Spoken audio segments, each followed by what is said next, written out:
Miss হবে না আপনার পছন্দের টিভি শো। দেখুন জি5 অ্যাপে একদম ফ্রি। আমার মনে হচ্ছে খিচুড়িটা হয়ে গেছে, তুমি একটু টেস্ট করবে?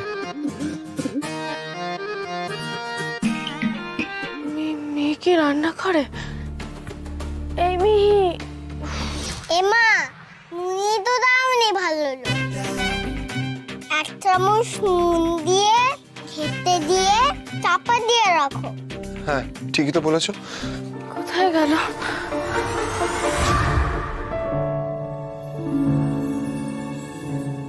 মিহি, কি আপনি এত জ্বর গায়ে উঠেলেন কেন? চলুন শুতে চলুন।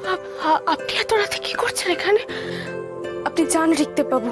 দেখুন মধুবনী, বাড়াবাড়ির একটা লিমিট আছে। সেই দিনই সার্ভার রুমে ঠান্ডাটা লেগেছে, আমি বারবার বলেছিলাম আপনাকে ভেপার নিতে, তো আপনি তো নিলেন না, আর আজ সেটাই তার ফল। আপনি কি জানেন আপনি এমন অসুস্থ হয়ে পড়েছিলেন যে আপনি দাঁড়াতে পারছিলেন না, ইনফ্যাক্ট মাঝে আপনি অজ্ঞান হয়ে গেছেন। আমি শুনুন, আমি খিচুড়ি করেছি, সেটা খাবেন, তারপর ওষুধ খাবেন। আপনার জ্বর নামবে, তারপর আমি এখান থেকে যাব। বুঝতে পারছেন না লিখতে পাবো, এত রাতে আপনার এখানে থাকা ঠিক হবে না। ও, অসুস্থ মানুষকে একা ছেড়ে চলে যাওয়াটাই ঠিক? বোকার মতো কথা বলবেন না মধুবনী, ভেতরে গিয়ে বসবেন। চলুন মিহি, তুমি তোমার মাকে ভেতরে নিয়ে যাও, পারবে তো? হ্যাঁ পারবো। যাও। আরে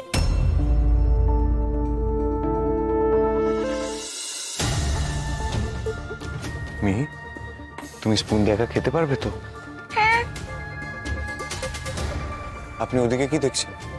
খান, আর দেখুন আপনি যত তাড়াতাড়ি খাবেন আমি তত তাড়াতাড়ি বাড়ি ফিরতে পারবো। মিহি, আমি তোকে বারণ করেছিলাম ভালো লোককে ডাকতে। আপনি ওকে বকাবকি কেন করছেন মধুবনী? খেয়ে নি, খেয়ে নাও তো বাবা, খাও। আপনি কোথায় যাচ্ছেন?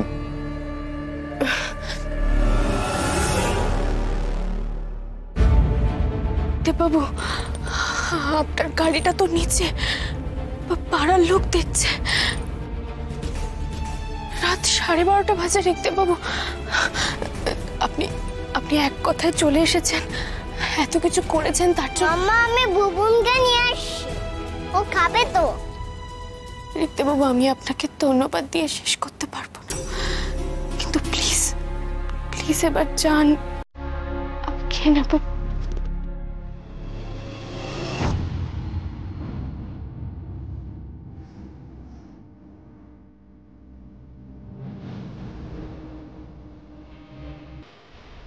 আপনি এখানে আসুন,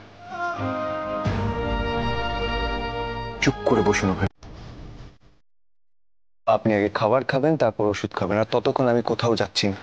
আপনি কেন বুঝতে পারছেন না ঋত্বিক বাবু, আমি মেয়েকে নিয়ে একা থাকি, সমাজ এইসব। সমাজ নয়, তুমি আমার কাছে ইম্পর্টেন্ট।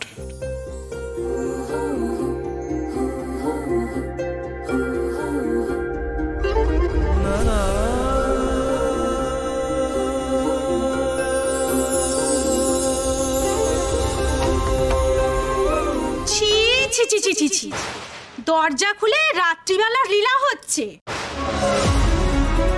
জানেন না এটা ভদ্রলোকের পাড়া? জি5 ডাউনলোড করুন আর সব এপিসোড দেখুন একদম ফ্রি।